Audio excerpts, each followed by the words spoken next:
नमस्कार, आपके साथ हूं मैं खुशबू मनोरमा मिश्रा और आप देख रहे हैं इंडिया न्यूज। देखिए, भारत का ऑपरेशन सिंदूर सिर्फ पाकिस्तान की तरफ से प्रायोजित पहलगाम हमले का करारा जवाब ही नहीं था, बल्कि ये दुनिया को भारतीय हथियारों की ताकत दिखाने का भी एक जबरदस्त मौका बन गया। आज जब भारत खुद को एक बड़े हथियार बेचने वाले देश के तौर पर दुनिया के सामने ला रहा है, तो ये ऑपरेशन भारत के लिए एक बड़ा फायदा साबित हुआ। इससे भारतीय सेना को अपने खुद के बनाए हथियारों को असली जंग जैसे हालात में आजमाने का मौका मिला। आत्मनिर्भर भारत के तहत अब भारत सिर्फ हथियार खरीदने वाला देश नहीं रहना चाहता, बल्कि खुद अपने हथियार बनाकर दूसरे देशों को बेचने की दिशा में आगे बढ़ रहा है। पहले भारत ज्यादातर हथियार विदेशों से खरीदता था, लेकिन अब यह तस्वीर बदल रही है। ऑपरेशन सिंदूर ने पाकिस्तान को जोरदार जवाब देने के साथ साथ भारत के स्वदेशी हथियारों की ताकत भी दुनिया के सामने दिखा दी। आकाश मिसाइल, ब्रह्मोस और एंटी ड्रोन सिस्टम ने असली जंग में दम दिखाया। इस ऑपरेशन के बाद दुनिया के कई देशों ने भारत में बने हथियारों में दिलचस्पी दिखानी शुरू कर दी है। अब फ्रांस समेत कई देशों को भारत के हथियारों में खास दिलचस्पी हो रही है। हाल ही में फ्रांस ने भी भारत के बनाए गए लंबी दूरी तक मार करने वाले हथियारों को खरीदने की इच्छा जताई, यानी फ्रांस की सेना को भारतीय हथियार चाहिए। ऑपरेशन सिंदूर में भारत के स्वदेशी हथियारों ने जिस तरह से दुश्मन के छक्के छुड़ाए, उसने फ्रेंच आर्मी को इनका मुरीद बना दिया। तो देखिए, ये वक्त है बदलते भारत का, और बदलता भारत यही है। कहीं ना कहीं आपको बता दें कि ये जो भारत है वो बदल रहा है। आप इससे भी समझिए कि पहले हम हथियार सिर्फ लिया करते थे, खरीदा करते थे, लेकिन अब हम उन देशों की श्रेणी में आ रहे हैं जिसकी तरफ जो तमाम देश हैं, दुनिया है, वो उम्मीद की नज़र से देख रही है कि भारत उनको हथियार बेच भी सकता है। और इसी से आप समझ सकते हैं कि ये किस तरह से बदलता भारत, बदलते भारत की जो तस्वीर है वो अब सामने आ रही है। ऑपरेशन सिंदूर के बाद हमने पूरी दुनिया को ये बता दिया है।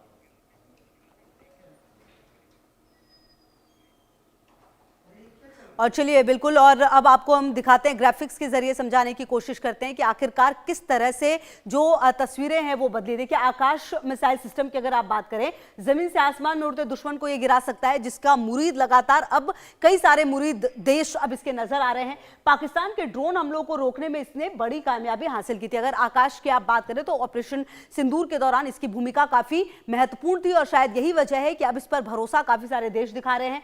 थल सेना और वायु सेना दोनों ने पाकिस्तान बॉर्डर पर तैयार किया है, और आकाश मिसाइल की क्षमता दुनिया ने देखी है कि किस तरीके से इसने काम किया है। एक साथ कई दुश्मनों को यह निशाना बना सकता है। और देखिए, अगर हमने इतने कम समय में ऑपरेशन सिंदूर को अंजाम दिया, इतनी सारी आतंकवादी जो जगत इसको खत्म किया, तो उसमें इसकी बहुत बड़ी भूमिका थी।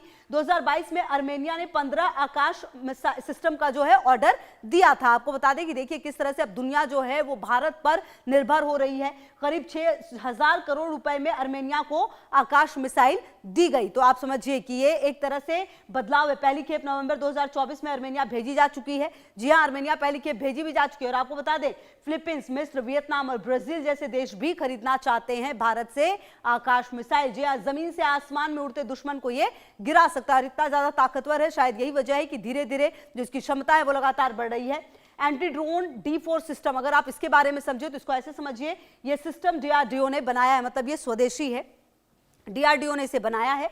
भारत इलेक्ट्रॉनिक्स लिमिटेड ने इसे तैयार किया है। जी हाँ, और इसीलिए हम ये कह रहे हैं कि स्वदेशी जो हथियार है, जो स्वदेशी चीजें हैं, उसका किस तरह से दुनिया के जो देश हैं अलग अलग वो मुरीद हो रहे हैं। एंटी ड्रोन D4 ने पाकिस्तान के टर्की निर्मित ड्रोन जो है वो नाकाम किए, जिसका इस्तेमाल उसने ऑपरेशन सिंदूर के दौरान किया, क्योंकि टर्की ने काफी मदद की थी और उसी के ड्रोन को मार गिराया था। ड्रोन को पहचान सकता है, रोक सकता है, जरूरत पड़ी तो गिरा भी सकता है। और यही वजह है कि एंटी ड्रोन D4 सिस्टम की लोकप्रियता काफी ज्यादा है। यानी सॉफ्ट और हार्ड दोनों तरह से ये हमला कर सकता है, मतलब उस वक्त की सिचुएशन को समझते हुए ये बिहेव कर सकता है। ये सिस्टम DRDO ने बनाया है, जैसा कि हमने आपको बताया। तो कुल मिलाकर अगर आप आकाश की बात करें, अगर आप एंटी ड्रोन D4 सिस्टम की बात करें, तो दोनों ही अपने आप में इतनी ज्यादा खूबियों से भरे हुए हैं। शायद यही वजह है कि तमाम देश जो हैं अब धीरे धीरे वो ये चाहते हैं कि भारत उनको भी ये हथियार दे। अब देखिए, नागास्त्र 1 की अगर आप बात करें, ये ड्रोन खुद जाकर दुश्मन पर हमला करता है, मतलब इसे गाइड करने की जरूरत बस एक बार होती है, उसके बाद ये दुश्मन पर खुद हमला करता है। नागास्त्र 1 को नागपुर की एक कंपनी ने बनाया है। जी हाँ, मतलब ये भी स्वदेशी है। इसके अलावा ये जीपीएस से लक्ष्य की पहचान करता है और 2 मीटर के अंदर सटीक हमला कर देता है। ये मतलब जीपीएस के से ये पहचान कर लेता है। ये ड्रोन खुद जाकर दुश्मन पर हमला करता है, जैसे कि हमने आपको बताया। तो कुल मिलाकर जो तमाम हथियार हैं, जो तमाम तरीके से हथियार बनाए गए हैं, ये काफी ब्रह्मोस क्रूज मिसाइल, देखिए इसका तो कहना ही क्या है, ये भारत की सबसे घातक और तेज मिसाइल मानी जाती है ब्रह्मोस अभी इस वक्त में। और ऑपरेशन सिंदूर में इसे पहली बार इस्तेमाल भी किया गया ब्रह्मोस को, और उसकी ताकत दुनिया ने देखी। भारतीय वायुसेना ने इसका इस्तेमाल पाकिस्तान के एयरबेस पर किया था। एयरबेस जो कि आतंकवादियों के थे उसको खत्म करने के लिए किया गया था। पाकिस्तान की हवाई ताकत को बड़ा झटका लगा और उन्हें पीछे हटने को मजबूर होना पड़ा था ब्रह्मोस के सामने। ब्रह्मोस पहले ही $375 मिलियन में फिलीपींस को बेचा जा चुका है। जी हाँ, फिलीपींस को बेचा जा चुका है और कई और देश हैं जो चाहते हैं कि वो ब्रह्मोस को खरीदे।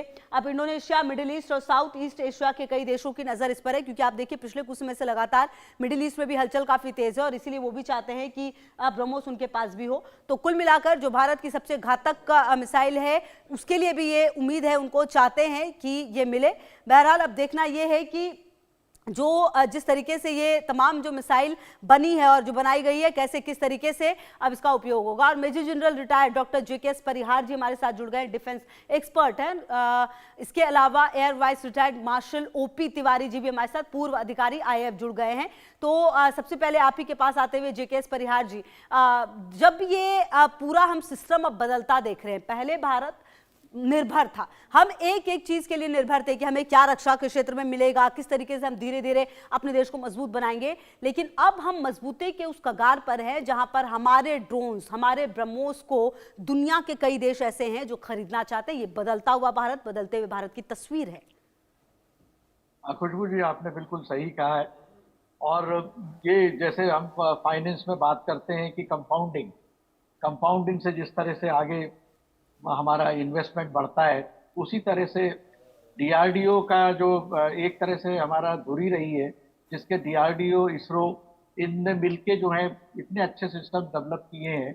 स्पेस टेक्नोलॉजी हमारे यहाँ शुरू हुआ, फिर इसके इंजिन्स, क्रायो इंजिन्स आए, फिर इसी तरह से मिसाइल्स में अब्दुल कलाम साहब ने जो क्रांति ला दी है वो सब फ्रूटफुल रहे। और उसके बाद में हमने जब फिर हमारी डोमेस्टिक प्राइवेट इंडस्ट्रीज में एंटर करने का 2014 के बाद में जो डिसीजन हुआ, मैं समझता हूँ वो लैंडमार्क रहा है, ताकि उससे जो है हमें टेक्नोलॉजी भी मिल रही है, एडवांस फीचर्स जो आ रहे हैं। तो एक तरह से हमारा पूरा माहौल है जिसमें रिसर्च भी हो रही है, डेवलपमेंट भी हो रहा है और टेस्ट भी हो रहे हैं और वैसे प्रोक्योरमेंट हो रहा है। एग्जैक्ट तो मैं फिगर नहीं है, मगर एक एस्टिमेट मैं बता सकता हूँ कि पिछले 5 साल में जितना हमारा ये डिफेंस प्रोडक्शन इंडिजिनस हुआ है, उससे कम 1 लाख करोड़ से ज़्यादा की तो फॉरेन एक्सचेंज इक्विवेलेंट जो है हमने बचाई होगी इन मिसाइल सिस्टम्स में और तमाम दूसरे वेपन्स में। तो ये बहुत बड़ी कामयाबी है। ऑपरेशन सिंदूर जो है वही कहते हैं ना कि आपदा में जो है आपको कुछ नज़र आता है, तो ये बिल्कुल बेशक हुआ है, क्योंकि इससे 2 चीज़ें हो गई हैं। पहली तो हमें हमारे इंडिजिनियस वेपन्स के बारे में अगर किसी को कोई डाउट था कि हमें बाहर की टेक्नोलॉजी लेना है, हमारी टेक्नोलॉजी अच्छी नहीं है, वो दूर हो गया, बड़ा सटीक रहा है। और यही वजह है कि अब इसके पीछे इंटरेस्ट धीरे धीरे बढ़ रहा है। मिसाइल्स में ब्रह्मोस में पहले ही था, और जिस तरह से हमारा काउंटर डिफेंस अटैक सिस्टम जो डेवलप हुआ है, आकाश उसका एक मैन हब है और बाकी रडार, नेविगेशन, सारे फील्ड्स में आगे बढ़े हैं, तो वो काबिले तारीफ है। तीसरी बात इसमें ये, एक में 10 सेकंड और लूंगा कि इसके ये जो सिस्टम्स हैं इसने प्रूव कर दिया है, दुनिया को प्रूव कर दिया है कि ब्रह्मोस, आकाश और दूसरे हमारे जो ड्रोन सिस्टम्स हैं वो कितने शक्तिशाली है। तीसरा इशू ये है कि इनकी कॉस्ट बहुत कम है, वेस्टर्न कंट्रीज के मुकाबले 1/3 कॉस्ट में मिलेंगे। हम खुद बना रहे हैं, टेक्नोलॉजी भी उसमें अपग्रेडेशन वगैरह सबको ये मुफीद होता है। तो आगे आने वाला भविष्य अगले 10 साल में डिफेंस एक्सपोर्टर में एटलीस्ट इन मिसाइल और इन दीज वेपन्स में भारत सबसे आगे होगा। ठीक है, मार्शल OP तिवारी जी, कहीं ना कहीं आप भी इस बात से इत्तेफाक रखते होंगे कि ये बदलता हुआ भारत है और बदलता हुआ भारत जानता है कि हमें आत्मनिर्भर बनना है, जिसका जिक्र प्रधानमंत्री लगातार पिछले कुछ समय से अगर हम देखें वो काफी ज्यादा कर रहे हैं। रक्षा क्षेत्र में हम ना सिर्फ आत्मनिर्भर बन रहे हैं बल्कि हम अपने ऊपर निर्भर बनाने की प्रक्रिया पे हैं। और जैसा कि JKS परिहार जी भी कह रहे थे कि आने वाले समय में 10 सालों में हम बहुत आगे होंगे। कुल मिलाकर ये भविष्य की तैयारी है मार्शल OP तिवारी। देखिए, भविष्य की तैयारी के अलावा आप हमें अप्रिशिएट करना पड़ेगा हमारे साइंटिस्ट को, एयरफोर्स के इंजीनियर्स को, जिनकी इंटरफेस की वजह से हम इतना आगे बढ़ चुके हैं। Correct. ये प्लानिंग ब्रह्मोस की काफी पहले शुरू हुई थी। BrahMos 1 has been very effective. अभी हमने टॉप सिंदूर में देख लिया कि कितने प्रिसीजन स्ट्राइक्स है, बिकॉज ये स्ट्राइक ही नहीं है बट इसका इलेक्ट्रॉनिक मैग्नेटिक वॉरफेयर को भी काउंटर करना है, ताकि किसी को इसको इंटरसेप्ट ना कर सके, कि इसको डिस्ट्रॉय ना कर सके, उसको भी मजबूत करना पड़ेगा। तो डीआरडीओ साइंटिस्ट बना रहा, बट बाकी जो चीजें हैं, बाकी navigation capability, counter measures capability, ये सब भी हमारे एक साथ ही इंडिया में डेवलप करके बनाया गया है, ताकि ये मिसाइल अपने आप वहां पहुंच सके, बीच में उसको कोई रोक न सके। ये हमने ऑप सिंदूर में देख लिया। तो ब्रह्मोस की तैयारी तो बहुत पहले से चल रही थी। अब ब्रह्मोस 2 देखिए, ब्रह्मोस 2 में थोड़ा डिले हो गया है, बट हमने जो अभी एक स्क्रैमजेट जो बनाया है, जो कि 1000 सेकंड्स तक, एक्चुअली ब्रह्मोस 2 का क्या है, आवाज के 7 से 9 गुना स्पीड से चलेगा, 7 to 9 टाइम्स, तो 9 मैक्स पर स्पीड चलेगा, इसलिए स्क्रैम जेट इंजन तगड़ा चाहिए, उसका टेस्टिंग हो चुकी है। जब ये बन जाएगा तो इसकी स्पीड इतनी हाई है और रेंज भी 1500 किलोमीटर है, तो एक बहुत बड़ा पावर होगा हमारे पास। प्लस जिस तरीके से अभी प्रयास साहब बता रहे थे कि हमने जो भी बना रहे हैं, हमारा ये काफी सस्ता, कम रेट पर है। तो ये rate as compare to Europe, America, Israel जो बेचते थे, उससे भारत का सामान होगा बहुत ही कम रेट पर है, तो इसकी डिमांड बढ़ेगी। एक पहले डाउट इनको लोगों को होता था कि सस्ते बेचते हैं, एक्यूरेसी अच्छी नहीं होगी, हो सकता है जैसे चाइनीज बना रहे वैसा ही हो। तो वो भी जो अंदर जो शक था वो दूर हो गया, क्योंकि ऑप सिंदूर में इन मिसाइल से दिखा दिया कि आप कैसे स्ट्राइक कर सकते हैं। ये तो रही ब्रह्मोस की बात। दूसरी बात कर रहा हूं, नागास्त्र की जो बात करें, सबसे ज्यादा इफेक्टिव रहा है। लेकिन नागास्त्र ऐसा है कि मतलब कि इतने कम रेंज का बनाया गया है, बट वो तो जाता है, ट्रेवल करता है, इलेक्ट्रिकल ऑपरेटेड है, तो इसको काउंटर करना मुश्किल है। वहां जाता है, ट्रैक करता है, उसको आइडेंटिफाई करता है टारगेट को, उसको ट्रैक करता है, फिर डिस्ट्रॉय करता है। तो हम जो यूएवी यूज कर रहे हैं या ड्रोन यूज कर रहे हैं, ये सब चीजें जैसे यूक्रेन वॉर शुरू हुई थी, उसके पहले से ही इंडियन एयरफोर्स ने ये शुरुआत कर दी थी कि हमें इस तरह की इक्विपमेंट चाहिए, सामान चाहिए। तो नागास्त्र डेवलप किया गया, हमारे आर्मी के पास है, जी जिसकी रेंज थोड़ी कम है, इतना इफेक्टिव है कि उठ जाएगा, टारगेट आइडेंटिफाई करेगा, लोकेट करेगा। इसको हम कामाकाजी ड्रोन भी कर सकते हैं, या रिकॉग्निशंस पर्पस के लिए इसको यूज कर सकते हैं। सारी एक्चुअल राइट टाइम और एक्चुअल ऑन फेज क्या हो रहा है उसकी पिक्चर हमें भेजेगा, ये हमें बहुत मजबूत बना देता है। बिल्कुल। इसका टेस्टिंग जो है ऑप सिंदूर में जिस तरीके से हमने किया कि 9 टारगेट डिस्ट्रॉय किए without any other collateral damage, एक विश्व में एक उदाहरण था। उसका नॉट टारगेट डिस्ट्रॉय करने के बाद पाकिस्तान ने रिटेलिएट किया, जो हम उसकी उम्मीद नहीं थी। उसके बाद जो 11 एयरफील्ड जिस तरीके से हमने यूएवी से, मिसाइल से और ब्रह्मोस से डिस्ट्रॉय किया, वो एक एग्जांपल था सेट के लिए, ताकि विश्व को दिखा कि इनके इक्विपमेंट्स इफेक्टिव भी है, एक्यूरेट भी है, और जहां चाहते हैं वहीं हिट करते हैं। नागासाकी की एक्यूरेसी 2 मीटर्स है, 2 मीटर्स में जाकर डिस्ट्रॉय कर सकते हैं। ब्रह्मोस ने भी जाके जो भी न्यूक्लियर बेसिस थे उसको अच्छी तरह डिस्ट्रॉय किया। तो इस तरीके से डेवलपमेंट हुआ है, तो it is not left only. पहले क्या होता था कि फ्रांस डेवलप करके हमें देता था, हम खरीदते थे। अभी जो इतना इंटरफेस चलता है, यूजर और टेक्निकल इंटरफेस, कि वो जैसे जैसे आगे बढ़ते रहते हैं, उसी टाइम यूजर भी इंटरफेयर करता है और दिखाई पड़ता है कि हमें ये मॉडिफिकेशन भी चाहिए। तो हर स्टेज पर मॉडिफिकेशन हो रही है। एज ए रिजल्ट जो भी प्रोडक्ट आ रहा है उसमें कोई डाउट नहीं है, बल्कि फिट, परफेक्ट एंड वारा एंड रिजल्ट हमने इसका दिखा दिया। बिल्कुल, और यही बिल्कुल DRDO scientist and the interface to the air force engineers. ठीक है, बिल्कुल डॉक्टर जेकेएस परिहार जी, कहीं ना कहीं देखिए ये बात तो सही है कि अच्छा पिछले कुछ समय में हमने देखिए ऑपरेशन सिंदूर जैसा ऑपरेशन किया है और इसमें दुनिया ने भारत की ताकत देखी। इसके अलावा हम दुनिया के अलग अलग मुहाने पर कई सारे युद्ध भी देख रहे हैं। इसीलिए भारत को ये पता है कि आने वाले समय में किस तरह के हथियारों की जरूरत होगी, किस तरह के हथियारों की डिमांड बढ़ेगी, और इसीलिए हम अपने आप को ऐसे तैयार भी कर रहे हैं ताकि हम तो तैयार रहे ही और दुनिया भी हम पर निर्भर हो पाए। डॉक्टर जेकेएस परिहार जी। बिल्कुल सही है। एयर मार्शल तिवारी साहब ने जो कहा है, मैं उससे इत्तेफाक रखता हूँ, क्योंकि कोई भी चीज़ एक दिन में नहीं बनती है, उसकी कॉन्सेप्चुअल प्लानिंग होती है। अभी हम जो है, आज हमारा रिप्लेसमेंट का चल रहा है, डेवलपमेंट का चल रहा है, और फ्यूचरिस्टिक प्लान 2050 का भी हम लोग मैन पावर से लेके इंफ्रास्ट्रक्चर, सब कुछ, थिएटराइजेशन, हर कुछ उसमें लगातार चलते हैं। और उसके एक्सपेरिमेंट्स होना जरूरी होते हैं, यूजर ट्रायल होती है, पहले इंटर लैब एक्सपेरिमेंट्स होते हैं, जहाँ पर एयरफोर्स, नेवी और आर्मी तीनों के ऑफिसर्स उनके हिसाब से जिस तरह की रिक्वायरमेंट होती है उसमें पार्टिसिपेट करते हैं, टेक्निकल डिटेल्स देते हैं, सजेशंस देते हैं, फिर उसके बाद में ट्रायल होती है, फिर मॉडिफिकेशंस होते हैं, तो लॉन्च होती है। मेरे कहने का मतलब ये है कि पहले जिस काम को हमें 20 साल लगते थे, वो हम अब 5 साल के अंदर उसको यूजर ट्रायल के लेवल तक हम ले आ रहे हैं। ये एक बहुत बड़ी सफलता है। तीसरा ये है कि हेट्रोजेनिक, क्योंकि प्राइवेट इंडस्ट्रीज के आने से जो है सिविल एरिया में अवेलेबल टेक्नोलॉजी का भी इंटीग्रेशन इसमें हो गया है, और यही वजह है कि स्पेस टेक्नोलॉजी, साइबर टेक्नोलॉजी में ड्रोन के अलावा दूसरे बाकी भी जो हमारे आईटी सिस्टम्स है, वो सब मिला के हम बहुत तेजी से आगे बढ़ रहे हैं। और एक बात खुशबू जी आपको मानना पड़ेगी कि भारतीय दिमाग, जो हमारे इंजीनियर, डॉक्टर्स, आर्मी कोई भी है, इंडस्ट्रीज है, सब में बड़े जुगाड़ू होते हैं। कॉम्बिनेशंस करना और कम खर्चे में मुश्किल काम को आसान तरीके से बना के पेश करना, ये शायद हमारे हिंदुस्तान के जीन्स में है। और यही वजह है कि जहाँ भी हिंदुस्तानी होते हैं, चाहे आज अगर अमेरिका की इंडस्ट्रीज इतनी आगे बढ़ी हैं, डिफेंस इंडस्ट्रीज हो या साइबर हब से आईटी है, उसमें 70% तो हमारा ही कंट्रीब्यूशन रहा है। तो ये बहुत अच्छा है। और गवर्नमेंट का सबसे बड़ा इंपॉर्टेंट काम होता है कि सिस्टम को फेथ देना, उसको फुल सपोर्ट करना और आगे बढ़ाना। और मैं समझता हूँ कि ये जो तीनों चीजें हैं, ये अभी हमें हर तरह से हासिल हो रही हैं। रहा सवाल मिसाइल तो इसका कि अब हमें एक मल्टीपल बास्केट टाइप का होता है। डाक जो है वो आप मैन पैक में ले जा सकते हैं, छोटे उसमें करेगी, आकाश इंटरमीडिएट में करेगी, ब्रह्मोस का हायर वर्जन जो है वो मिडिल एंड लॉन्ग रेंज में करेगा, अग्नि पृथ्वी मिसाइल्स हो गई। तो तीनों सर्विसेज अब इंटीग्रेटेड हो गई हैं उनके ऑपरेशंस में भी। बिना एयरफोर्स के आप अटैक शुरू नहीं कर सकते, प्रोटेक्ट नहीं कर सकते। आप प्रोटेक्ट नहीं करेंगे तो फिर आर्मी कैसे चलेगी? आर्मी को ग्राउंड होल्ड करना है, नेवी को नेवल शिप से उसको सपोर्ट करना है। तो तीनों सर्विसेज का बराबर का रोल है और एक दूसरे के वो अब कॉम्प्लीमेंट्री हो गए हैं, जिससे हमारी ताकत अब बहुत बढ़ रही है। बिल्कुल। और यही वजह है कि मार्शल ओपी तिवारी जी, पिछले कुछ समय में हमने देखा है कि भारत ने किस तरह से अपने रक्षा क्षेत्र में पूरी तरह से बदलाव किया है।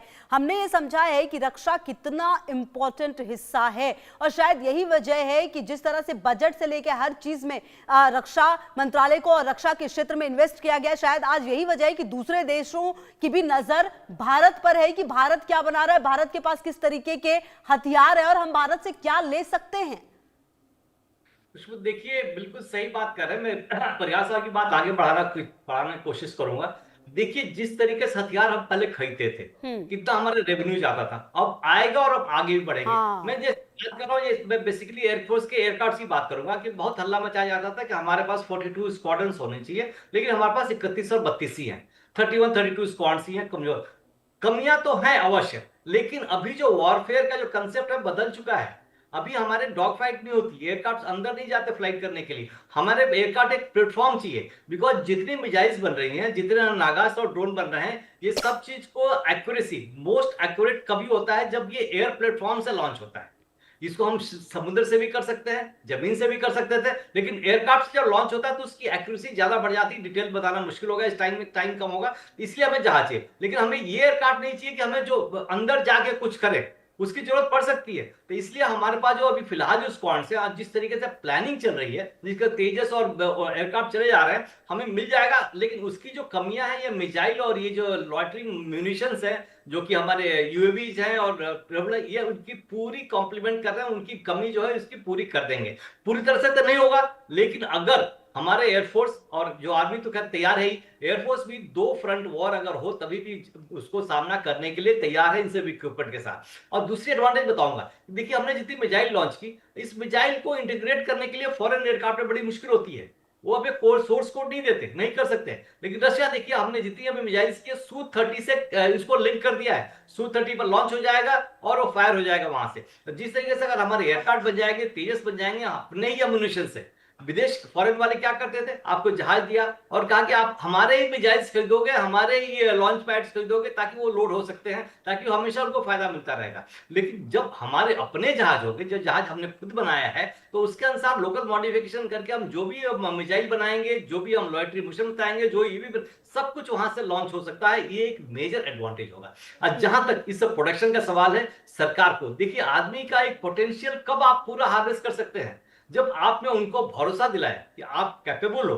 ये भारत के साइंटिस्ट ने जाके अमेरिका को नंबर 1 बनाया था। तो कैपेबिलिटी हमारे पास है, जिन पे हमने सदियों से 40-50 साल से हम इन पर भरोसा नहीं जताया था, हम कुछ नहीं कर पा रहे थे। लेकिन जिस तरीके से सरकार ने भरोसा जताया और इन्वेस्टमेंट किया है, तैयार किया है, जिससे इंटीग्रेट किया प्राइवेट कंपनीज को, तो ये जो रिजल्ट आया है कितना अच्छा आया है। दैट इज आई से it is best in the world में सबसे आगे बना हुआ है। हमारा एक पर्टिकुलर एस्पेक्ट में कहना चाहूंगा, इलेक्ट्रॉनिक वॉरफेयर जो है, इलेक्ट्रॉनिक वॉरफेयर में हम काफी आगे निकल चुके हैं। इलेक्ट्रॉनिक वॉरफेयर में खाली एक इजरायली था जो काफी आगे था और अपना यूज करके काफी अच्छे रिजल्ट पाता था। लेकिन हमारे डीआरडीओ साइंटिस्ट और बाकी लोग साइंटिस्ट और एयरफोर्स, आर्मी और नेवी के जो इंजीनियर से इस वॉरफेयर में हम बहुत आगे निकल चुके हैं। ये एक बहुत बड़ा एग्जांपल सेट कर दिया है। इसका एक मार्केट एंड बाकी विदेश की कई कंट्रियां they are looking forward to us. पहले तो हम उम्मीद करते थे कि खाली थर्ड वर्ल्ड कंट्री जाएंगे खरीदने के लिए, बट देखिए ये फ्रांस जो डेवलप्ड कंट्रीज है उनको भी लग रहा है कि हमें खरीदना वहां से सस्ता पड़ेगा, क्योंकि हमारे जो डेवलपमेंट हुए हैं इट इज मच चीपर है। जिस तरीके से हमने मून पे भेजा था वो एक ऑटो के रेट से भी कम गया था, जबकि बाकी अमेरिका और रशिया काफी पैसा खर्च करते थे जो हमारे वो चंद्रयान जो भेजा था। जी। उसी तरीके से इक्विपमेंट बनाने में भी हम लोग काफी कंसिडरेट रखते हैं और काफी ध्यान रखते हैं ताकि खर्चा कम हो। तो जैसे इक्विपमेंट ये सस्ता होगा, इफेक्टिव होगा, इसका मार्केट बढ़ेगा और समय दूर नहीं है जब भारत अपने काफी रेवेन्यू अर्न करेगा। जिस तरीके से हम रेवेन्यू खर्च किया करते थे उनको इक्विपमेंट खरीदने के लिए, अब इससे हम रेवेन्यू अर्न बिल्कुल, करेंगे। और इससे अच्छी बात कुछ हो भी नहीं सकती। मार्शल ओपी तिवारी जी, जो बात आप कह रहे जेकेएस परिहार जी, इससे अच्छी बात कुछ हो नहीं सकती कि जो रेवेन्यू कल को हम खर्च करते थे वो रेवेन्यू अब हमें आएगा, और रक्षा एक बहुत बड़ा क्षेत्र है। और सबसे बड़ी बात यह है डॉक्टर जेकेएस परिहार जी, आज के बदलते वक्त में और जो कुछ भी हम देख पा रहे हैं पिछले कुछ समय से दुनिया के अलग अलग हिस्सों में, हर देश अपने आप को सबसे पहले अपने रक्षा क्षेत्र में ही मजबूत करना चाहता है। शायद यही वजह है कि भारत ने इस चीज को बेहतर समझा है। बहुत शुक्रिया आप दोनों का हमारे साथ जुड़ने के लिए और अपना कीमती वक्त देने के लिए। तो तमाम खबरों पर नजर है, आप रहिए हमारे साथ, देखते रहिए इंडिया न्यूज।